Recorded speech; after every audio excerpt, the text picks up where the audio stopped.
Seguimos hablando en cuanto tiene que ver en las obras de la carne.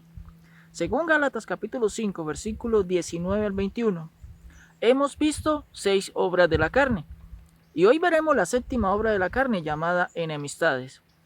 Dentro del fruto del Espíritu Santo, el cual es un solo fruto, y está compuesto y tiene 9 características, las cuales son amor, gozo, paz, paciencia, benignidad, bondad, fe, mansedumbre y templanza. 9 características que son del fruto. Si yo tengo el fruto del Espíritu Santo, a su vez tengo todas las características. Pero si no tengo gozo, si no tengo paz y si no tengo fe, no tengo el fruto. Pero si tengo una o quizás 2 o 3 características, no son suficientes para tener el fruto del Espíritu Santo. Aunque siendo un solo fruto, se complementa con las características que refleja el fruto del Espíritu Santo en mí. Por eso es tan difícil obtenerlo. Y traigo a memoria las palabras del apóstol Pablo en Filipenses capítulo 3, versículo 13. Hermanos, yo mismo no pretendo ya haberlo alcanzado, pero una cosa hago, olvidando ciertamente lo que queda atrás y extendiéndome a lo que está delante. Y el versículo 14 dice, prosigo a la meta, al premio del supremo llamamiento de Dios en Cristo Jesús. Por eso debo llegar en el blanco, que es la santidad.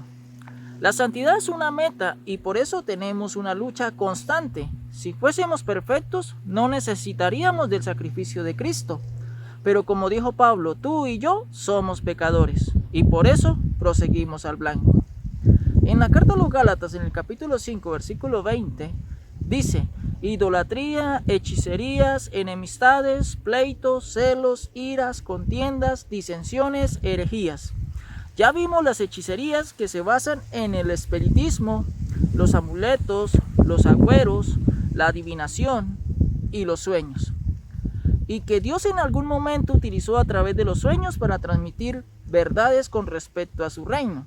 Pero que hoy ya no sucede porque Pablo en la primera carta a los Corintios, hablando de las lenguas y la profecía, en cuanto a las visiones, dijo en el capítulo 13, versículo 8.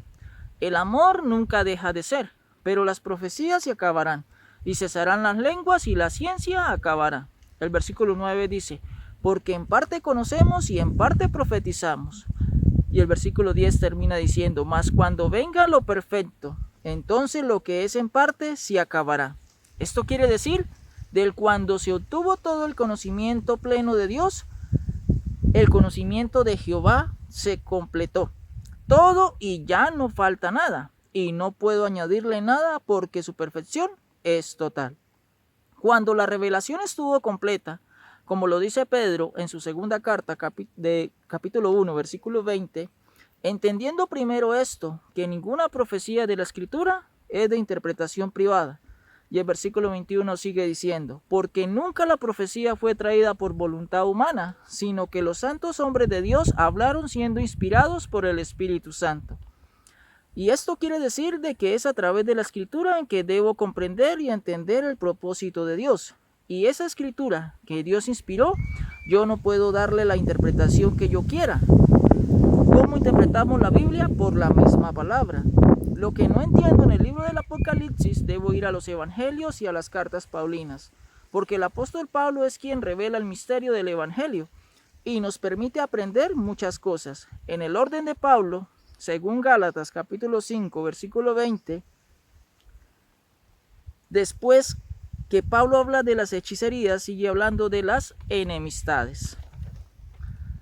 Y parece que Pablo utilizara cuestiones de más, porque decimos, ¿acaso una enemistad no es igual a una contienda? ¿O acaso una enemistad o una contienda no es igual a un pleito? ¿Acaso un pleito y una contienda no es igual a una disensión?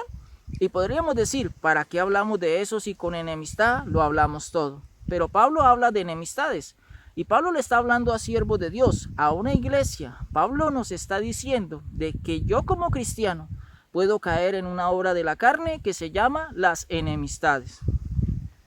¿Qué es una enemistad? Es el antagonista del antónimo amistad. Cuando hablamos de enemistad, estamos poniendo en balanza una obra de la carne, que está en contra del fruto del Espíritu Santo, de una característica que tiene, y es la amistad. El que tiene el fruto del Espíritu Santo es amistoso, y el que no tiene, o el que no lo tiene, por cuanto tiene una obra de la carne, es bueno para acabar las amistades. Pablo está diciendo en que hay muchas formas de enemistad y que todos entran dentro de la obra de la carne, donde aparece por primera vez en la palabra de Dios la palabra enemistad, y aparece en Génesis capítulo 3 versículo 15, y es allí donde empezamos a entender de que surge una enemistad entre una parte y otra parte. En balanza está diciendo en que antes había una amistad. Ahora, ¿quién entró en enemistad según Génesis capítulo 3 versículo 15? Si antes de que el hombre cayese había una bonita amistad con Dios. Y el querubín Satanás, antes de ser Satanás tenía una amistad con Dios y le rendía cuentas a Dios. ¿Por qué surgió esta enemistad? Sería la pregunta. Para que alguien deje de ser amigo de otro, debe haber una deslealtad. Un ejemplo, Jesús y Judas, tanta era la amistad entre ellos que Jesús le confió la bolsa del dinero a Judas. Y a ninguno se le confía el dinero a menos que tengamos plena confianza en esa persona. Pero Judas cometió una deslealtad, que es una traición, y esa amistad pasó a ser enemistad. Una vez se acaba la amistad, es ahí donde empiezan los problemas. El hombre fue un hombre perfecto y le era fiel a Dios, porque el fruto del Espíritu estaba con él. Pero vino el antagonista, Satanás, y le dijo a Eva y a Adán, para que vieran en Dios aspectos que Dios no poseía. Cuando te hacen ver cosas que hasta el momento no las habías visto, y cuando nos dejamos influenciar por otras personas con opiniones vanas y sin provecho, y fue allí donde vino Satanás y donde hubo amistad. El fruto del Espíritu Santo, y empieza lo difícil. En alimentar una obra de la carne llamada enemistad, para acabar la amistad, porque unos seres perfectos, en el caso de Adán y Eva, tenían en su corazón las cualidades y los atributos de Dios. En su mente, al igual que usted y yo, Adán y Eva estaban convencidos de que su Dios es un Dios perfecto y lo amaban, lo admiraban y lo adoraban. Pero viene este Satanás con cizaña e hizo que la amistad se convirtiera en enemistad. Que la palabra de Dios corra y sea glorificada.